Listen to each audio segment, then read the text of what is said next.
happened a year ago. We lived in a townhouse in the suburbs. Pretty safe area. There had been some robberies a couple blocks away, but they weren't common, and I felt pretty safe walking home alone at night. So one weekend, my boyfriend's brother Marshall and his girlfriend Amy and her brother Curtis were visiting. We were all just gonna chill, have a couple drinks, play video games, and relax. My boyfriend had his LSATs, and after months of hard studying, he wanted to just relax before the exam. Unfortunately, I ended up getting very sick. It was the worst flu that I've ever had. Extremely high fever, nausea, headache, body aches, and all that good stuff. Of course I didn't want to stop my friends from having a good time, so they came over anyways, and I just stayed in my room. They went out to eat before they came over, so I was in bed alone, watching TV. I felt like I was dying. I slept on and off. At about 4 p.m., I heard the door open, and I figured they were back, but when I called out for my boyfriend, no one came. Even if he was there, he probably wouldn't have heard me, but I knew that he would come check on me as soon as he came back, so I assumed that I just heard something fall, or the neighbors were making noises, so I dismissed it and went back to sleep. I remember I was sleeping on my back, and in a deep sleep, I groggily opened my eyes and thought I saw a figure move across my room. I was so heavily medicated and so sick, I didn't even fully understand what had happened and what that meant. I saw the figure, but it didn't connect in my brain that I may have seen someone, and since it was pretty dark in the room, I think part of me just thought it was the TV. Finally, at around 7 p.m., everyone came back. They were loud. Amy, my boyfriend's brother's girlfriend, was very tipsy, and she's very fun when she's drunk, so there was lots of laughter. My boyfriend came in to check on me, just like I knew he would. He brought me soup. He sat and talked about his day as I ate it. I asked him to look in the basket under the bed to get the new bottle of aspirin. We had a full-sized bed, and I had one small basket under the bed where I kept extra pill bottles, toothbrushes, shaving cream, and stuff like that. I didn't know it right away, but thank God he looked under the bed. He put his head up and handed me the aspirin, but his facial expression had changed, like he lost all the color from his face. I didn't think much of it and said thank you. Come on, I'm gonna take you to the bathroom. He never stutters. I was out of it, but I remember picking up on it. I told him no, I really didn't have to pee, and I didn't feel like getting up. And then he said, "No, let's go. I don't want to have to climb back up the stairs just because you need to pee in 10 minutes. I remember feeling pretty hurt by his words, but I knew that he was right, since I just had soup and a bottle of water. He walked me downstairs, and I couldn't understand why we didn't just go to the bathroom upstairs. I think I was so sick, I just felt too exhausted to question it. He sat me down on the couch. What's going on? He took out his phone, and his hand was shaking. I asked what was wrong, and I will never forget how my heart sunk and I felt like I couldn't breathe when he whispered, "There was someone under the bed." Amy laughed, so I laughed thinking it was a prank, but it felt serious. My boyfriend's brother suggested we get out of the house, so we did, and as we were leaving, we heard a thud upstairs. We quickly left and drove away and then called the police. The police came and searched the house, but they didn't find anyone. He must have known that we suspected that he was there and then left. My boyfriend couldn't give any description, only that he saw some sneakers, but it was so dark he didn't see a face or anything else. The scariest thing that still leaves me on edge is that the police found a knife under the bed. It was a small steak knife, very dull and rusty. There weren't any killings in the area, so my friends assumed that he just wanted a place to sleep. I'm not really sure how he got into our place, but I have some theories. I'm really proud of how my boyfriend handled everything. He's a calm and collected person, but I always assumed he wouldn't be that way in a crisis. I really hope that this person doesn't come around again.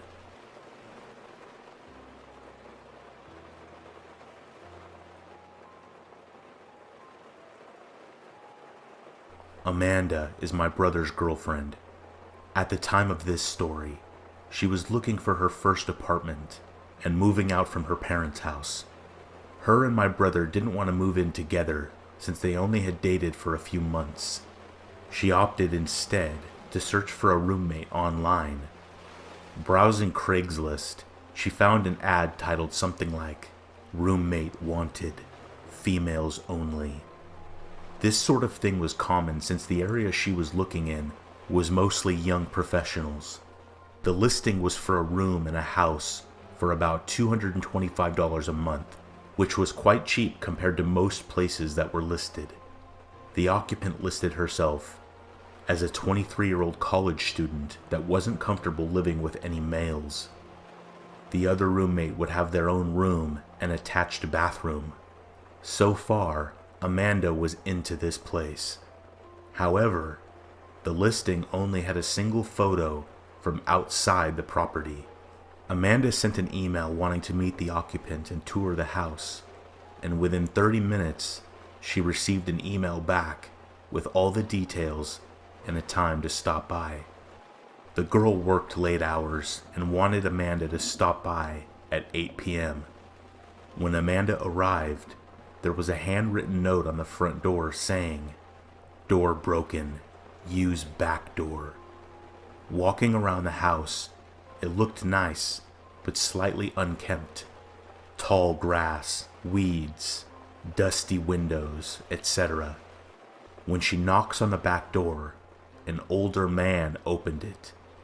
At first, Amanda thinks that she has the wrong house, but the man reassures her and says that the occupant was out and he was the landlord, and the occupant asked him to meet Amanda since she was working late. He seemed pleasant and offered to show her around. Alarms start going off, but aren't at red alert yet. First, the guy was clearly in his 40s, unshaven. Only the kitchen light was on. As they walked around the house, Amanda noticed one huge red flag. No furniture. Nothing. The landlord was polite about answering questions, but seemed irritable to keeping the lights on for too long, rushing her around and only letting her look at rooms for a few moments. There was a single room that the landlord wouldn't open, telling her that it was the occupant's room and he didn't want to invade her privacy. As they walked down the hallway into the living room, she noticed the front door had a plank nailed across it.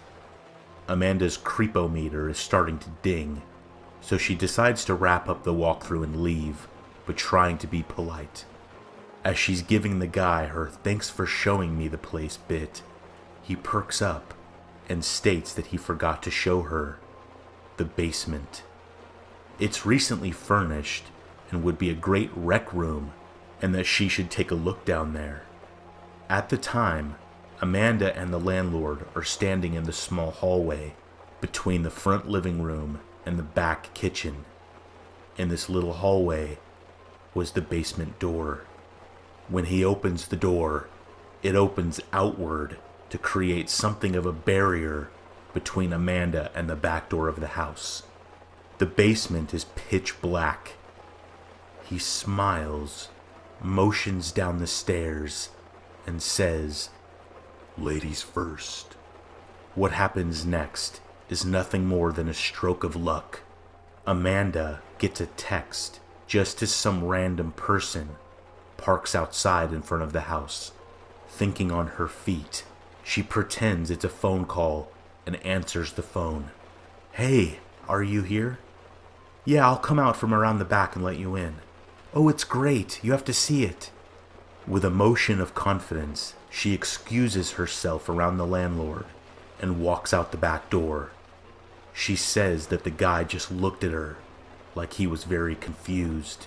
Once outside, she sprinted to her car and sped like hell.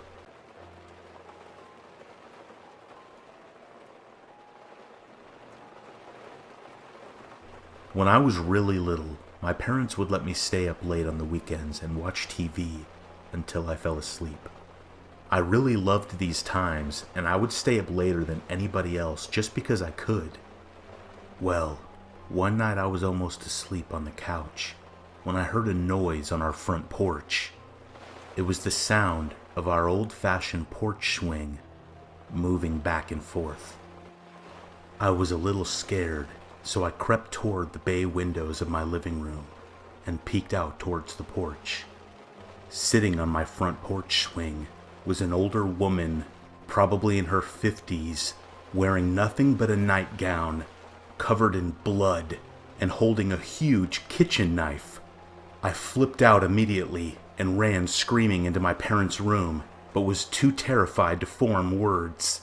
My parents saw that I was upset, but when I finally was able to tell them what I saw, my dad got really angry and told me that it was just a dream and to go back to bed.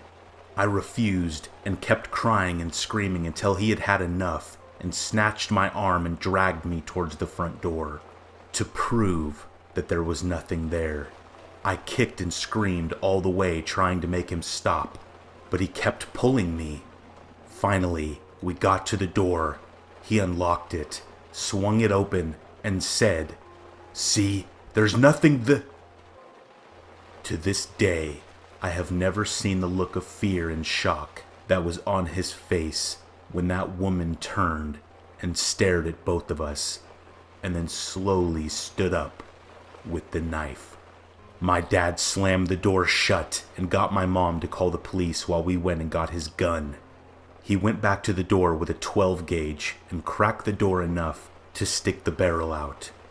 He asked her what she was doing, and she said, "Somebody killed my husband, but it wasn't me." My dad told her that the police were coming, and she freaked out, grabbed the knife, and walked away. The police found her 15 minutes later, trying to break into one of our neighbors' houses. I haven't slept in the living room since.